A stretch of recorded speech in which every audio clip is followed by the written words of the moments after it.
Never warn anyone if they are about to be fired. It creates a dangerous situation in the workplace, especially for women, and I will never do it again. About 2 years ago I was inadvertently made aware that one of my coworkers was about to be fired that Friday. We will call him Carl. Apparently Carl had made a habit of pissing off the wrong people and making misogynistic comments in front of his female supervisor. Surprisingly, that's not what actually got him fired. What finally did Carl in was the fact that he stupidly chatted up some powerful guy's wife at a company social event the week prior. Rule number 1 for company social events: never ever be too chatty with random women at these events. Stick to the people you know. You never know who she's married to and how powerful and insecure her husband may be. I only found out about Carl's pending firing because my job duties required me to spend a lot of time around upper management. My proximity to the halls and offices of upper management allowed me to overhear a conversation about his pending firing, and since none of the upper management personnel was aware that I knew Carl personally, they spoke freely about him right in front of me. They laughed for several minutes about everything involving Carl. From his mediocre work ethic, the chatting up somebody's wife incident, his wardrobe, and the inappropriate misogynistic comment he was accused of making in front of his female supervisor. I basically sat there stone-faced and disinterested to hide the fact that I knew Carl personally. It must have worked because they kept going on and on about how mediocre he was. When I was finally able to sneak away, I consulted one of my buddies for advice. Told him that Carl was getting fired on Friday and asked if we should warn Carl. This was on a Monday afternoon and we both agreed that despite Carl's many flaws it would be the decent thing to do to warn him so he can start his job search a few days early. Huge mistake. The next day, Tuesday,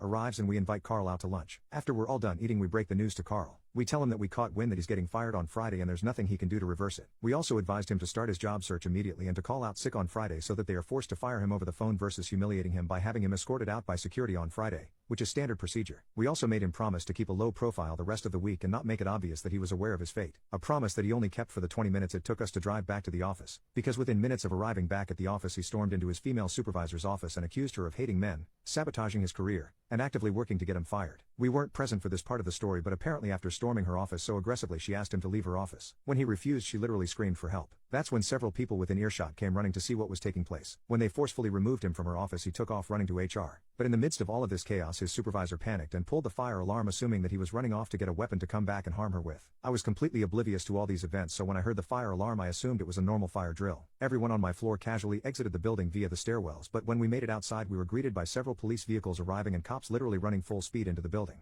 That's when we were all told to go home for the day. I was still completely oblivious that all this was for Carl. I actually found out later on social media that Carl triggered all of the chaos. The next day I also found out that when the cops were searching the building for him, they found him sitting outside of HR waiting for the fire drill to end so he could file a complaint against his supervisor. He had assumed it was a normal fire drill as well. He had no clue his supervisor had pulled the alarm on him because she was afraid of him becoming an active threat. He was fired on the spot. Didn't even make it to Friday. And this is why I would never tip anybody off ever again. Lesson officially learned.